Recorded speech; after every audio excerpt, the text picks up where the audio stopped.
first hit, we had no idea what the hell was happening. It was like they came out of nowhere.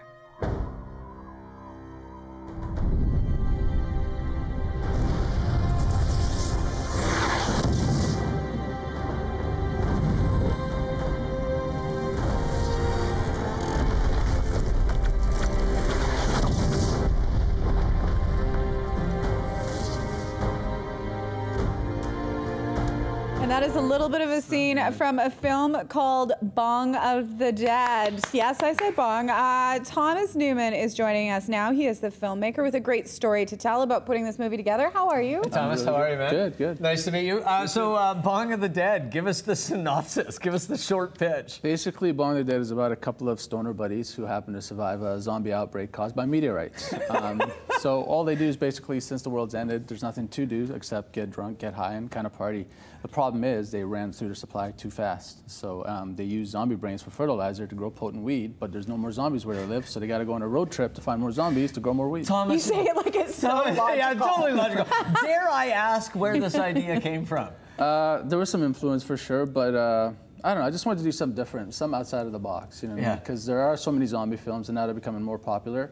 I wanted to find a niche, some that hasn't been done before. Not the typical, oh, the pot is what turns you into zombies. It has nothing to do with that. Yeah. I just thought, you know, what would you do if you were a couple of stoners and the world ended? Now, the other thing that caught our attention about your story is that you made this movie on a $5,000 budget. With how many days of shooting and It was exactly 15 days shooting, so the $5,000 basically bought me, and it was majorly food. It wasn't like I didn't have to pay for the makeup because I had Mike Fields, who's a really good friend of mine, who threw all the makeup in.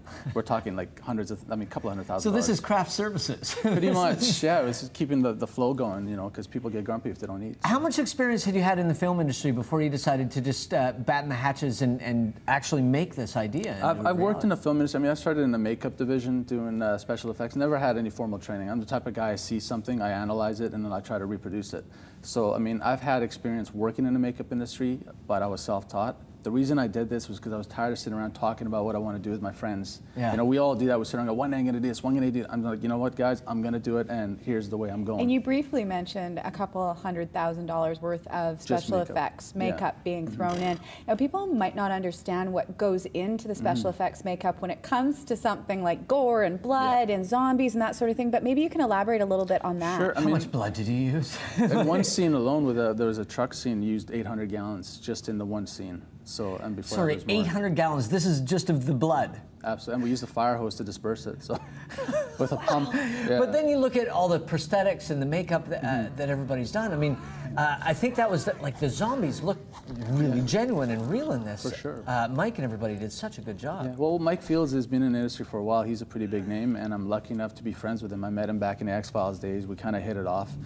So he said, "Hey, look, man, I got a shed full of zombie stuff. We don't have to make anything. I'll have to Excuse me, he said what? I've got a shed. I've got a shed full of zombie stuff. For sure. For sure. Wait, here's the scene that you were just referencing with the lawnmower in the back. My goodness. 800 gallons. You get this finished and completed and shot, and you stick to schedule, and then post-production starts for you, and a couple of hiccups and stuff. And tell us about the post-production of this film. Well, the post-production part of it, I mean, I was always intending to edit it myself and trying to maintain as much creative control as possible. But as I was filming the film, we were, you know, I was trying to like get shots where I knew at some point I'd enhance it in post. So I had somebody that I'd always say, "Is this cool? Can I get away with this?" He'd be like, "Yeah, no problem, no problem." The problem is once I got into post, the shots built up for an independent, no-budget film. Right. I had 375 shots to composite. And comparatively, how much is that?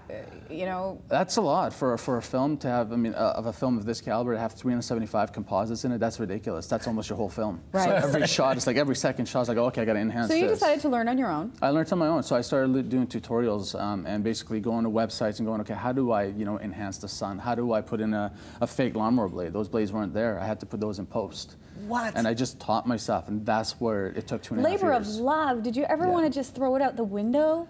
I wanted to jump out the window with it. Right, yeah. Don't throw it out by itself. Yeah, I'm following. You go to some dark places. When you're stuck in the dark, I mean, I was in my basement literally for 2.5 years. I quit my job. I sacrificed family, life, love, French, everything. I just said, you know, I have to do this. But, you know, the film got to Cannes, which is something that not a lot of people can say in their lifetime. Exactly. So how did that happen?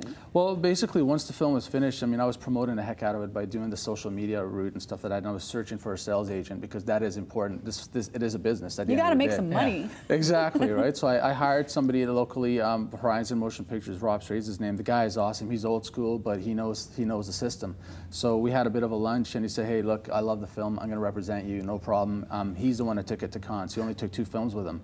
And once it got there, the reaction was great. I mean, we made an Australia deal out of it, which was really cool. So yeah, well, and it starts taking on that cult buzz and that cult status. And you know, after 2.5 years, can you look back on this and be completely gratified, happy? Can you? I am. You know what? Quite honestly, I am so happy. It's been on over 200 websites, and the funny thing is, every review that I've received thus far has been 100% positive. What did Tommy Chong say about it? He said, this looks like a sure winner. Yeah. You know, and the Rue Morgue magazine, which is a huge underground magazine, basically said Bong of the Dead has cult hit smeared all over it. So it's already been labeled as a cult hit, which is really, really cool. Well, and seeing it, I mean, first of all, it's good, but now hearing the story of how it was made as well, there's so much to admire about this film. I mean, it's funny, it's got great graphics. And people are going to get a chance to see it in Vancouver, which is amazing. Bong of the Dead is going to be screening August the 19th at 6:30 at the Rio Theatre, so make sure that you check it out. Thanks so much for joining us, and congratulations. It's a great story. Can people dress up as zombies and come to the film? Absolutely. That's what we did last time. People showed up and they were enthusiastic, so that's what I want more of, so for sure. Nice. Get out your fake blood, and your zombie costumes, and go out there and have a great time. Tremendous film. Can't recommend it enough. It's a ton of fun. Thank you so much, man. We really We're going to take a quick break.